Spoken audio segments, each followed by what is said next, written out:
Hai, Assalamualaikum warahmatullahi wabarakatuh. Bertemu kembali bersama dengan Cikgu Siti. Okey, hari ini kita akan belajar bagi mata pelajaran pendidikan seni visual bawah topik seni ukiran kayu. Dan cikgu harap anak murid cikgu semua bersedia untuk pembelajaran hari ini. Okey, sekarang cikgu akan pergi kepada objektif pembelajaran yang cikgu nak kamu dapat sebelum video ni tamat dan habis. Okey, ini. Yang pertama sekali, murid boleh menyenaraikan 5 jenis ukiran kayu dengan betul. Yang kedua, murid dapat menerangkan proses seni ukiran mengikut susunan yang betul. Dan yang ketiga, murid dapat menyenaraikan bentuk-bentuk silat dengan tepat. Dan yang keempat, murid dapat membezakan seni ukiran kaum-kaum lain iaitu kaum Cina, India, kaum Iban dan kaum Jathut. Okey? Okey. Okey, pertama sekali mengenalkan jenis-jenis ukiran kayu, betul? Okey. Tengok ya, cikgu beri penerangan dulu. Terdapat beberapa jenis ukiran kayu iaitu jenis-jenis seni ukiran kayu ditentukan oleh ukiran tersebut. Contohnya, okey, kita boleh tengok sini ya. Contohnya ukiran layar, ukiran tebuk bersila, ukiran tebuk, ukiran tebuk timbul tanpa sila, ukiran tebuk timbul bersila dan ukiran tebuk timbul tanpa sila. Okay, perbezaan setiap jenis ukiran terdapat pada ukiran itu sendiri. Okay. Gambar sini, cikgu bagi sikit.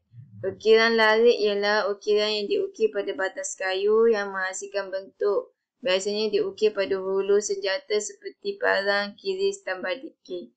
Mana ukiran larik? Okay, ini gambar seni. Okay, sekejap lagi cikgu tunjuk apa tu ukiran larik. Kita tengok sekali yang pertama adalah ukiran layar. Okay, ini ukiran layar ya. Apakah yang dimaksudkan dengan ukiran layar itu sendiri?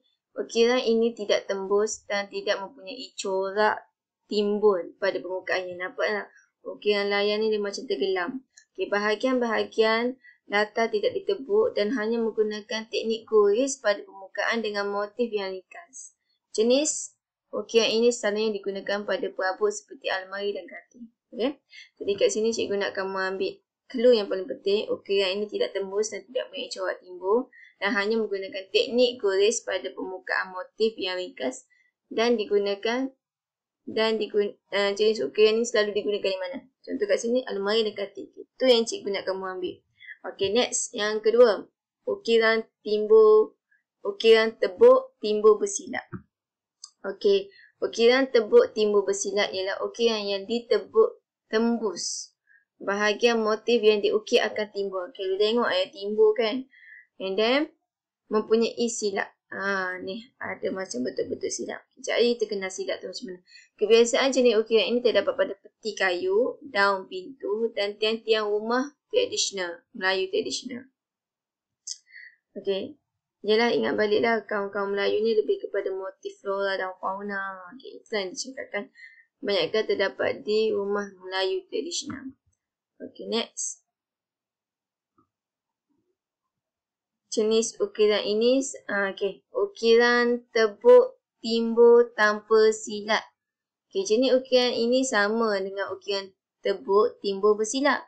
Iaitu, ukiran yang ditebuk tidak tembus tetapi motif-motif yang dihasilkan tidak mempunyai silat.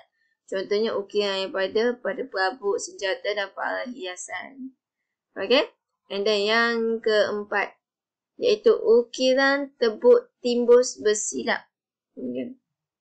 Ukiran ini mempunyai silat pada motif ukirannya. Nampak kalau puasa nampak macam bentuk silat. Okay. Dan motif pada ukiran ini tebuk timbul biasanya diukir balas pada bahagian belakangnya dan hasilnya akan lebih menarik jika ukiran ini digunakan pada kekisih, sekatan ruang rehat dan perabot. Okay, next. Ukiran tembus tanpa silat. Okay, dia tembus tapi dia tak ada corak silat. Ukiran tebuk timbul tanpa silat ini pada bahagian dasar permukaannya ditebuk menjadi luban. Manakala motif dan coraknya dibiarkan rata tanpa silat.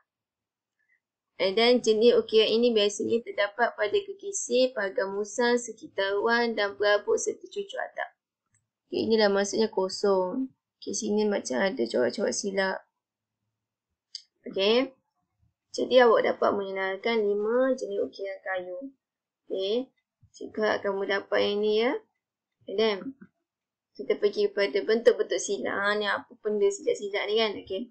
Bentuk silap. Bentuk-bentuk silap. Terdapat 5 bentuk silap dalam seni ukiran. Contohnya silap yang biasa dihasilkan ialah silap lepir, silap belah rotan, silap dada, tumal, silap serun dan silap Minangkabau.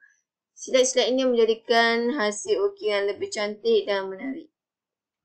Okey. And then silap leper. Corak silap ini mempunyai silap belah rotan tetapi sifatnya lebih leper dan rendah. Ini bentuk dia ya.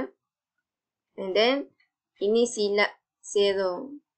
Corak dihasilkan secara menyerong, melengkun atau mencuran dan menimbulkan bentuk di bahagian tepi. Okay. Okay, dapat tak? Ni silap serong. Okay.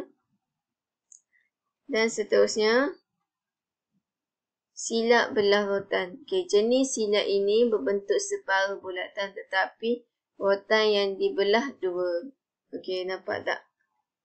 Macam rotan dibelah dua. Macam rotan dibelah dua ya. Dan ini silap dada tumal. Okay. Diukir lengkun di tengah bunga. Bentuknya seperti silap belah rotan tetapi bentuk di bahagian cembung dan pelbagai. Kita tengok dia macam ada timbul sedikit. Macam yang ni satu je kan. Yang ni ada timbul kedua-duanya. Okay, seterusnya silap Minangkabau. Okay. Berasaskan bentuk atap rumah. Minangkabau kira berasal macam atap rumah kan. Okay. Iaitu mempunyai batas bumbung di tengahnya dan serong di kedua-dua tepinya. Bahagian tepi ukiran ini menyerong dan lebih rendah. Bahagian tengahnya pula adalah lebih tinggi dan tajam. Okay. Jadi ada 5 semua contoh-contoh silap. Itu yang cikgu nak kamu dapat. Okay, next. Proses seni ukiran. Okay, proses seni, cikgu nak kamu menerangkan proses seni ukiran betul. Yang pertama sekali, untuk buat ukiran, mesti kena sediakan kayu. Okay, pilih jenis kayu yang sesuai permukaan kayu yang adalah diratakan dengan menggunakan ketan kayu. Okay, next. Yang kedua, melukis corak motif pada kertas. Lakarlah motif yang dipilih di atas kertas. Okay, lepas tu, lepas kita lakar, kita menyurai. Ambil kertas tadi, kita suri balik pada permukaan kayu tersebut. Menyurai motif rekaan pada kayu. Okay, lepas tu, lepas kita dah melukis, kita mengukir. Proses mengukir mengikut jenis ukir pilih. Okay, ukiran yang telah siap kan. Seterusnya kita menyilap. Okay, menyilap tu macam kita bentukkan dia punya corak-corak di dalam tu lah. Okay, hasilkan jenis silap yang dipilih dan sesuai dengan jenis ukiran. Okay, and then kemasan. Okay, proses terakhir bertujuan untuk mencantikkan ukiran selepas proses menyilap. Kemasan ini dilakukan dengan 2 cara. Yang pertama, gunakan kertas pasir atau daun mempelas untuk melicitkan corak pada ukiran. Yang kedua, proses menyilap ukiran boleh dilakukan dengan menggunakan shellac, varnish, penyilap kayu dan pewarna kayu. Okay, settle kan? Dah settle, dapat dah 3. Okay, next kita masuk kepada membezakan seni ukiran pada kawan-kawan. Kalian ingat dulu, selain orang Melayu, seni ukiran juga terkenal dalam kawan-kawan lain. Ingat balik, kawan-kawan Melayu, dia lebih kepada apa? Flora, fauna, kosmo, kaligrafi. Itu adalah seni-seni ukiran kawan-kawan Melayu. Okay, next kita pergi kepada seni ukiran untuk kawan-kawan lain. Okay. Tengok ya kat sini ya. Selain orang Melayu, seni ukiran juga terkenal dalam kalangan kaum lain di negara kita. Hasil seni ukiran ini dapat dilihat pada produk-produk hiasan yang mereka hasilkan. Seni ukiran tersebut punya makna dan keistimewaan tersendiri. Kita tengok ya kaum Cina. Bagi kaum Cina, kebanyakan ukiran yang digunakan dalam seni bina bertujuan untuk menyerikan ruang bangunan dan menimbulkan ciri-ciri seni pertukangan yang mengagumkan. Contoh-contoh motif yang digunakan naga, bererti keuntungan dan motif kacang tanah yang melambangkan kehidupan serta kekekalan. Seterusnya seni ukiran bagi kaum India lebih kepada berunsurkan ketuhanan. Contohnya ukiran bentuk gajah. Okay, tengok kat bawah ni ya. Ukiran bentuk gajah melambangkan kekuatan. Dan ukiran ini dapat dilihat pada pintu dinding, tiang rumah dan kuil. Okay.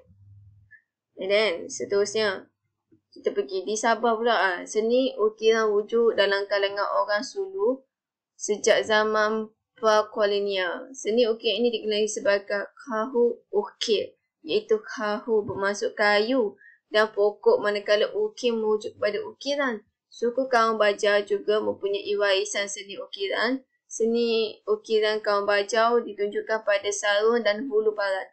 Motif ukiran melambangkan budaya dan corak kehidupan mereka. Contohnya, motif serempak, cili dan paku pakis. Okey. Itu di Sabah, kaum Bajau. Okay, di Sarawak pula. Seni ukiran dapat dilihat pada terabai. Okay.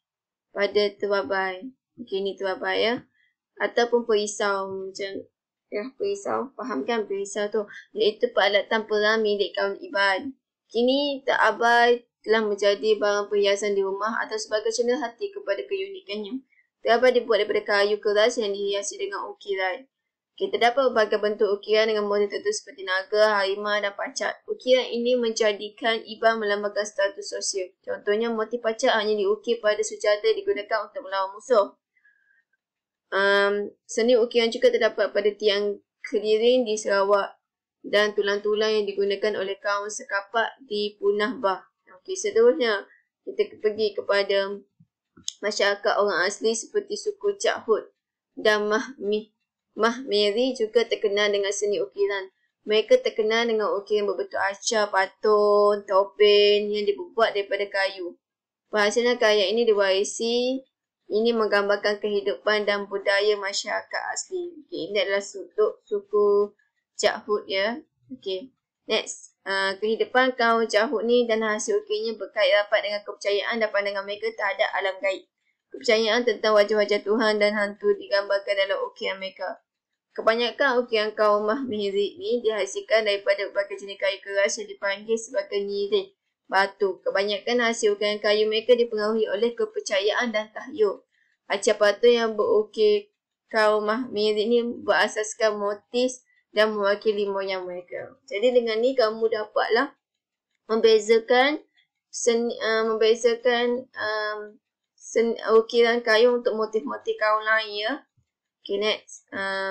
Ini adalah contoh-contoh produk. Okay, produk seni ukiran untuk menghias dan melengkapkan suatu reka bentuk barang perhiasan seperti hiasan dinding, kekisi, tiang lari dan juga alat permainan seperti congkak dan antara produk ini selalu dihiasi dengan seni ukiran. Ukiran kayu juga terdapat pada rumah, istana, masjid, surau, wakaf, pintu gerbang, senjata-senjata dan juga pada kenderaan seperti perahu, tradisional, kereta kuda dan kereta lembu. Ini contoh-contoh ni ukiran kaligrafi, ukiran pada berabuk, ukiran pada senjata, ukiran pada ruang rehat, ukiran pada alat muzik, ukiran pada alat demonstrasi. Okay. And then, ini sepatutnya latihan yang kamu kena buat lah. Mengenal pasti seni ukiran dalam bidang seni graf, menjelaskan visi asal, jenis alatan dan bahan motif. Okay, yang ni kalau kita bertemu, kita bolehlah buat kan. Okay, cikgu nak kamu buat latihan ni. Apakah yang kamu faham tentang seni ukiran? Cikgu nak kamu buat yang ni ya, sampai nombor 4. Siap nanti hantar dekat cikgu. And then, seterusnya. Okay, yang ni kalau boleh, kamu ada ruangan untuk latihan kan. Anda dalam memahami apa itu prinsip, cernik, alat tanda bahan, motif serta proses penghasilan seni ukiran. Dalam aktiviti ini, anda perlu menerka penggunaan alatan dan bahan dalam seni ukiran melalui proses yang sesuai.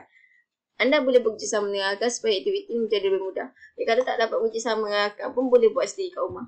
Okay, cikgu bahagikan kepada kamu tiada kumpulan. Seorang-seorang kena buat. Berpandukan bahan seperti majalah, risalah, buku dan murid nak diolah secara kreatif. B. Menerka jenis seni ukiran bahan yang diberikan. Setiap kumpulan akan diberikan nilai. Okay, yang tu tak ada lah kan. Okay, yang ni daripada gambar bunga yang cikgu bagi tu kamu cuba olah. Jadi olahan motif. Okay, and then cikgu nak kamu menerka jenis-jenis ukiran layar tadi. Yang dengan yang bulu padang tu kan, ciri-ciri dia macam mana. Tebuk ni, ciri-ciri macam mana. Okay, isikan tempat ruangan yang cikgu berikan tu. And then, ini dia macam mana. Ini adalah latihan kamu. Jadi dengan ni kan, berakhirlah pembelajaran kita untuk seni ukiran. And then, cikgu nak kamu buat, okay ni, kamu buat seni ukiran. Okay, dengan ini, cikgu nak kamu buat rumusan. Dengan ini, berakhirlah pembelajaran.